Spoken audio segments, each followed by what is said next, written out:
మొండి వైఖరి, విద్యుత్ ఉద్యోగుల ఐక్యత, విద్యుత్ ఉద్యోగుల ఐక్యత, విద్యుత్ ఉద్యోగుల ఐక్యత. పోరాడు కేంద్ర ప్రభుత్వ మొండి వైఖరి, కేంద్ర ప్రభుత్వ మొండి వైఖరి. ఇదేమి రాజ్యం, ఇదేమి రాజ్యం, అబారి రాజ్యం, అబారి రాజ్యం, ఇదేమి రాజ్యం, ఇదేమి రాజ్యం, అబారి రాజ్యం, అబారి రాజ్యం, ఇదేమి రాజ్యం, ఇదేమి రాజ్యం, ఇదేమి రాజ్యం.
ఈరోజు కేంద్ర ప్రభుత్వం యొక్క 2021 ఎలక్ట్రిసిటీ బిడ్ అమెండ్మెంట్ యాక్ట్ని ఏదైతే తీసుకొని వచ్చి మొత్తం డిస్ట్రిబ్యూషన్ లైసెన్స్ని ప్రైవేటైజేషన్ చేయడానికి తీసుకున్న నిర్ణయానికి వ్యతిరేకంగా మొత్తం భారతదేశంలో ఒకరోజు తమ ఉద్యోగాలను బైకాట్ చేసి మొత్తం నిధులను ఇంటరప్షన్ లేకుండా కూడా ఎమర్జెన్సీని అటెండ్ అవ్వాలని చెప్పేసి కేంద్ర ప్రభుత్వ ఉద్యోగుల సమైక్యతగా ఒక నేషనల్ కోఆర్డినేషన్ కమిటీ, అదే రకంగా all India federation of electricity employees association కలిపి ఒక కామన్ నిర్ణయం తీసుకోవడం జరిగింది. అందులో భాగంగా ఫస్ట్ ముఖ్యమైన విషయాలు ఏంటంటే, తెలంగాణ రాష్ట్రం వచ్చిన తర్వాత తెలంగాణ ఎలక్ట్రిసిటీ రంగానికి దాదాపు 70,000 కోట్ల రూపాయలు ఇన్వెస్ట్మెంట్ చేసి చాలా బ్రహ్మాండంగా తయారు చేసుకున్నాం. 40,000 మెగావాట్ల నెట్వర్క్, అదే రకంగా జనరేషన్ కూడా మన సొంత జనరేషన్ కావాలని చెప్పేసి కంటిన్యూషన్గా నిర్మాణాత్మకంగా పనిచేస్తున్న సందర్భం.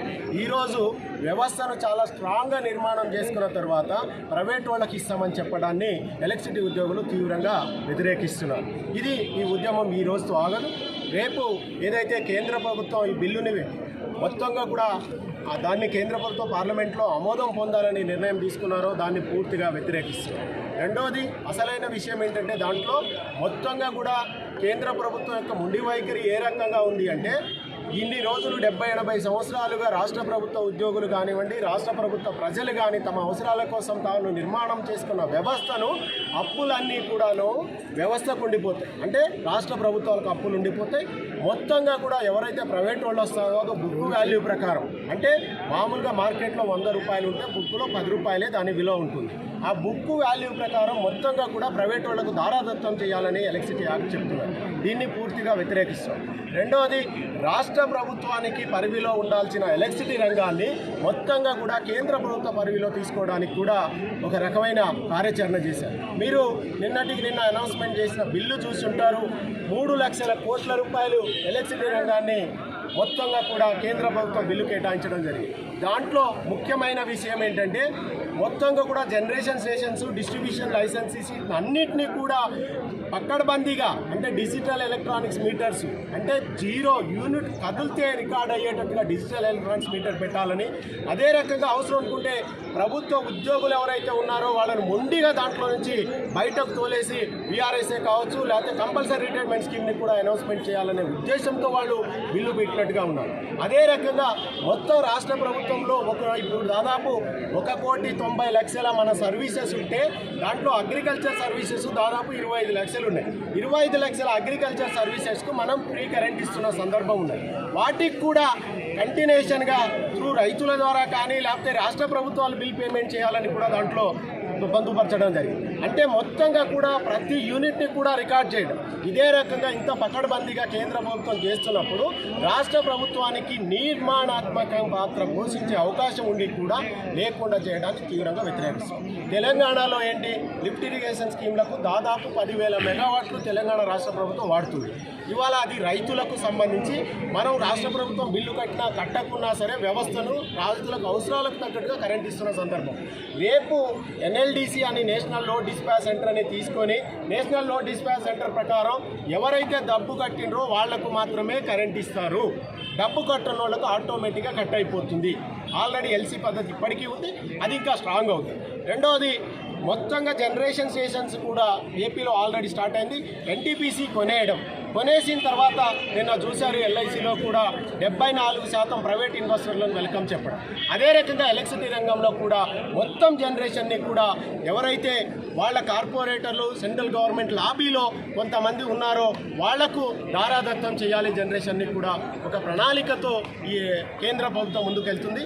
దీన్ని రాష్ట్ర ప్రభుత్వ ఉద్యోగులు ఎలక్ట్రిసిటీ ఉద్యోగులే కాకుండా మొత్తం కేంద్ర ప్రభుత్వంలో ఉన్న అన్ని రంగాలకు సంబంధించిన ఎలక్ట్రిసిటీ ఉద్యోగులు అదే రకంగా మిగతా ఉద్యోగులు కూడా దీనికి సపోర్ట్ చేస్తున్నారు.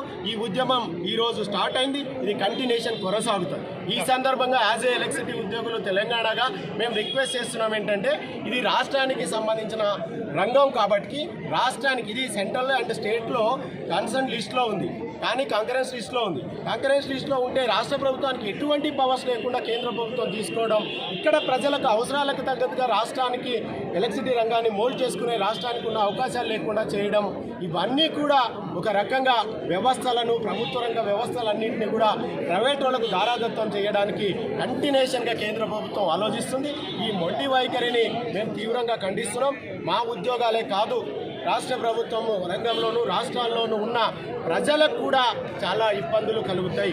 ప్రైవేట్ వాళ్ళు వస్తే ఇవాళ ఎలక్ట్రిసిటీ రంగం నో ప్రాఫిట్ నో లాస్గా చాలా వరకు నష్టాలు ఉన్నా కొంత రాష్ట్ర ప్రభుత్వం సపోర్ట్తో నడుస్తున్న సందర్భం మీకు అందరికీ తెలుసు.